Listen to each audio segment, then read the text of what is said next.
Olá pessoal, tudo bem com vocês?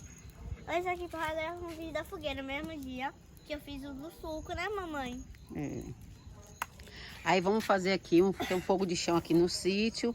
Vamos fazer um marshmallow na fogueira. É, esse daí marshmallow na fogueira. E a gente vai abrir com vocês, tal.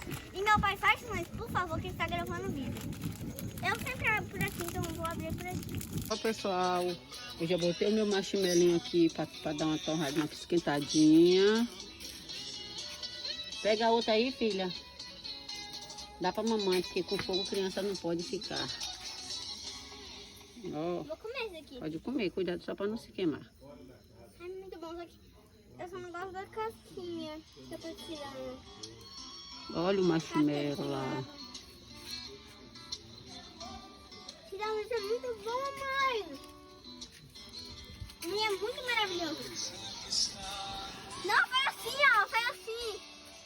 Agora eu vou experimentar pra ver se vai ficar bom. Muito bom, mãe. É muito bom. É muito bom? Então faça em casa pra fazer o teste, viu, pessoal?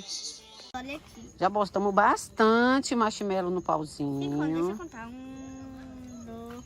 Enquanto isso, não conta não pra não derramar, porque Valentina tem meio que tragédia. 3. Aí vai ficar vários aqui, aguardando a fogueira ficar no ponto pra gente começar a Botar. E colocar eu na só vou fogueira. chamar, Daqui a pouco a pessoas. prima dela vai chegar e a gente vai continuar, tá? E talvez outra pessoa que mora ali pertinho vão chegar, né? Né, mamãe? É. Então, gente, minha mãe separou aqui alguns, só que eu só vou botar lembrando. Que tem que ser com a ajuda de um adulto que pode furar. Se furar, cuidado. E aqui agora eu vou botar ali. Ali, olha só, o marshmallow no pauzinho. Depois vamos botar ali na fogueira. Vamos fazer mais. Minha mãe E vai botar vocês tudo aqui, vão ver já já, tá, pessoal? então aqui agora vai botar. Ó, Valentina e Beli vai botar o marshmallow aí. Bota aí, Valentina. Beli chegou. Bota aí o marshmallow para esquentar. E depois vai comer. Então, pessoal.